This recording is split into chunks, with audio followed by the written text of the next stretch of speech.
দশম শ্রেণী ভৌতবিজ্ঞান অধ্যায় 8.4 পরীক্ষাগার ও রাসায়নিক শিল্পে অজৈব রসায়ন। এখন একটি বিশেষ বিকারক নিয়ে আলোচনা করব। বিকারকটির নাম হলো নেসলার বিকারক। খুবই গুরুত্বপূর্ণ একটা বিকারক। তো প্রথমে জেনে নিই নেসলার বিকারক কি বা নেসলার বিকারক কাকে বলে। ক্ষারীয় পটাশিয়াম মারকিউরো আয়োডাইড, পটাশিয়াম মারকিউরো আয়োডাইড বা পটাশিয়াম মারকিউরিক আয়োডাইড, যার সংকেত হলো K2HgI4 নামক জটিল লবণ, মানে পটাশিয়াম মারকিউরো আয়োডাইড বা পটাশিয়াম মারকিউরিক আয়োডাইড যেটাই বলি না কেন, এটি একটি জটিল লবণ। সেই জটিল লবণের জলীয় দ্রবণ, যেটা কিনা বর্ণহীন এবং স্বচ্ছ, ট্রান্সপারেন্ট, সেই বর্ণহীন স্বচ্ছ জলীয় দ্রবণকে নেসলার বিকারক বলে। তার মানে কি, ক্ষারীয় পটাশিয়াম মারকিউরো আয়োডাইডের যে জলীয় দ্রবণ তাকে আমরা বলবো নেসলার বিকারক। সেই জলীয় দ্রবণের বর্ণ কেমন? কোনো বর্ণ নেই, বর্ণহীন এবং স্বচ্ছ, ট্রান্সপারেন্ট। সেই দ্রবণকে আমরা বলবো নেসলার বিকারক। নেসলার বিকারকের সংকেত কি? সংকেত হচ্ছে K2HgI4। ঠিক আছে, এটা একটা জটিল লবণ। এবার যদি অল্প পরিমাণ অ্যামোনিয়া গ্যাসকে নেসলার দ্রবণের মধ্যে চালনা করা হয়, তাহলে বাদামি বর্ণের অধক্ষেপ পড়ে। সেই বাদামি বর্ণ যে হচ্ছে সেটা একটা যৌগের জন্য, সেই যৌগটির নাম হচ্ছে মিলনস বেসের আয়োডাইড। ঠিক আছে, সেই জন্য বলছে অল্প পরিমাণ অ্যামোনিয়া গ্যাসকে নেসলার দ্রবণের মধ্য দিয়ে চালনা করলে মিলনস বেসের আয়োডাইডের বাদামি অধক্ষেপ পড়ে। অর্থাৎ অ্যামোনিয়ার সঙ্গে নেসলার বিকারকের বিক্রিয়ায় মিলনস বেসের আয়োডাইড নামক যৌগ উৎপন্ন হয়, যার বর্ণ বাদামি এবং সেটা নিচে দ্রবণের নিচে অধক্ষিপ্ত হয়। এবার যদি আমরা বিক্রিয়াটি লিখি সমীকরণের আকারে, তাহলে কি লিখব? K2HgI4, যেটাকে আমরা বলবো নেসলার বিকারক, তার সঙ্গে অ্যামোনিয়া গ্যাসের বিক্রিয়া হবে এবং ক্ষারীয় দ্রবণে পটাশিয়াম হাইড্রোক্সাইড, এটা একটা ক্ষার, সেই ক্ষারের উপস্থিতিতে K2HgI4 অ্যামোনিয়া গ্যাসের সঙ্গে বিক্রিয়া করে একটি বাদামি যৌগ তৈরি করবে, যার সংকেত হচ্ছে এই যেমন কি H2NHgOHgI। এই সংকেতটাকে একটু সহজভাবে যদি মনে রাখতে চাই, তাহলে এইভাবে মনে রাখতে পারি। প্রথমে অক্সিজেন লিখব, প্রথমে কি লিখব? অক্সিজেন লিখব। সেই অক্সিজেনের দুই দিকে দুটি Hg পরমাণু লিখব।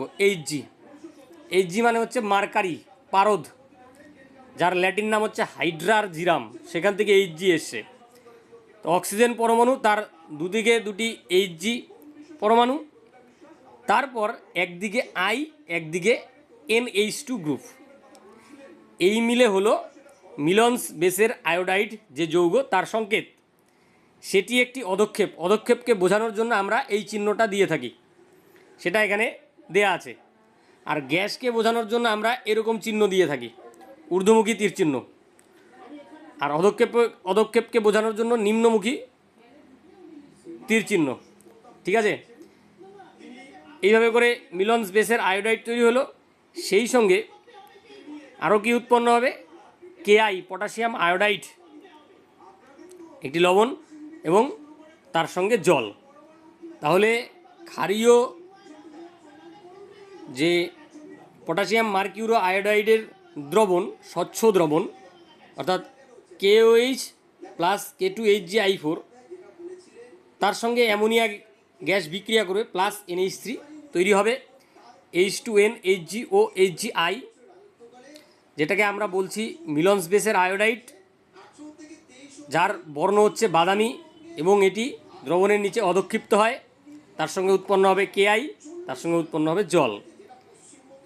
এই ছিল নেসলার বিকারক কি এবং নেসলার বিকারক অ্যামোনিয়া গ্যাসের সঙ্গে বিক্রিয়া করে কি উৎপন্ন করে এবং বর্ণ কীরূপ হয়।